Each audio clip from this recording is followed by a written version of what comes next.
अस्सलामु अलैकुम वरहमतुल्लाहि वबरकातुहु।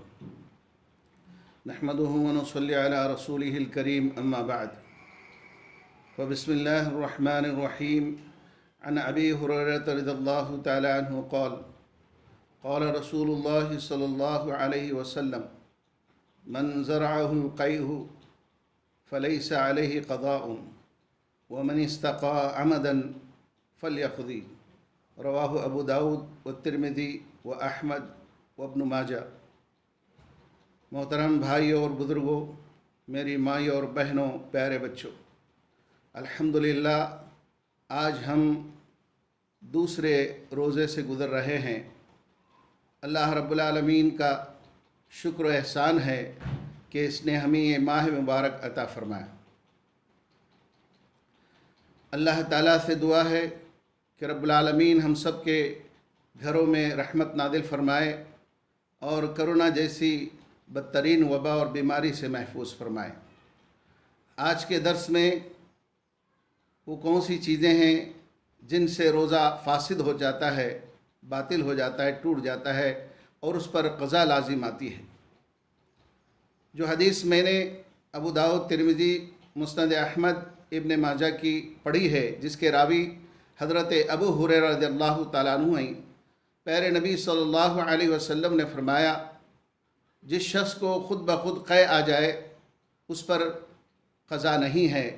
जो शख्स जानबूझकर क़ै कर ले उस पर क़ज़ा है। रमज़ान के इन दिनों में अचानक मतली हो जाती है या मुंह से कुछ पानी, हलक से कुछ पानी आ जाता है, जिससे रोज़ा नहीं टूटता।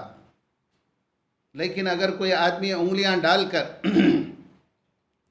क़ै कर लेता है तो उसका रोज़ा टूट जाता है। फिर रमज़ान के बाद उस रोज़े का वो क़ज़ा करना चाहिए। दूसरा, अगर कोई आदमी जानबूझकर खा ले और या पी ले तो उसका भी रोज़ा टूट जाता है। या नाक से कोई पानी या और कोई चीज़ हलक तक नीचे उतर गई या मुंह से कोई चीज़ हलक के अंदर दाखिल हो गई तो उसका भी रोज़ा टूट जाता है। इसी तरह अगर कोई बीड़ी सिगरेट पीता है तो उसका भी रोज़ा टूट जाता है। अगर कोई शख्स ताकत का इंजेक्शन लगाता है या अपने जिस्म की ताकत के लिए कोई और चीज़ को इस्तेमाल करता है तो उसका भी रोज़ा टूट जाता है। इसी तरह अगर जिस्म से खून डोनेट करने के लिए या इतना खून जिस्म से निकाला जिससे नकाहत और कमज़ोरी हो जाती है तो उसका भी रोज़ा टूट जाता है। तो उस सूरत में उस पर क़ज़ा लाजिम आती है।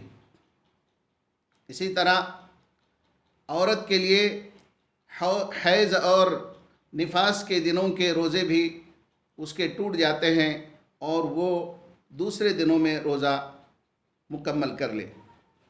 हज़रत आयशा सिद्दीक़ा रज़ियल्लाहु तआला अन्हा अर्ज़ करती हैं, प्यारे नबी सल्लल्लाहु अलैहि वसल्लम ने फरमाया, इब्न माजा की रिवायत है कि प्यारे नबी सल्लल्लाहु अलैहि वसल्लम हमें हुक्म देते थे कि हम हैज़ के दिनों के रोज़े दूसरे दिनों में मुकम्मल कर लें, उनकी क़ज़ा कर लें।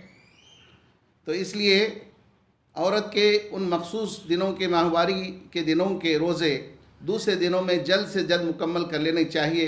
दोबारा रमज़ान आने तक का इंतज़ार नहीं करना चाहिए। इसी तरह निफास के दिनों के रोज़े, यानी डिलीवरी होने के बाद जो रोज़े उनके छूट जाते हैं, उन रोज़ों को भी वो बाद में मुकम्मल कर लें। तो हम सभी इन जो चीज़ें आपको बताई गई हैं उन चीज़ों से रोज़ा टूट जाता है और उसकी सिर्फ़ क़ज़ा लाजिम आती है। और इन दिनों में प्यारे नबी सल्लल्लाहु अलैहि वसल्लम ने रोज़े की हालत में नाक में ज़ोर से पानी चढ़ाने से मना फरमाया है। और अगर कोई आदमी पानी में डुबकी लगाता है या पानी में छलांग लगाता है जिससे उसके नाक के ज़रिए या मुंह के ज़रिए पानी पहुंचता है तो उसका भी रोज़ा टूट जाता है। इसलिए इन दिनों में पानी से ऊपर से पानी में छलांग लगाना या जो है डुबकी लगाना मना है, जिससे रोज़ा टूटने का ख़तरा होता है। तो इंशाअल्लाह आज आप जो है कल के दर्स में सिर्फ क़ज़ाई नहीं, कफ़ारा भी लाजिम होता है। तो वो कौन सा अमल है जिससे क़ज़ा के साथ साथ कफ़ारा भी लाजिम होता है, इंशाअल्लाह आप कल के दर्स में सुनेंगे। अल्लाह रब्बुल आलमीन से मैं दुआ करता हूँ कि अल्लाह ताला हम सब के रोज़ों की हिफाजत की हमें तौफ़ीक़ अता फ़रमाए। अल्लाह ताला अपनी बारगाह में हमारे रोज़ों को मकबूल व महबूब फ़रमाए। आमीन सुम्मा आमीन व खुदा।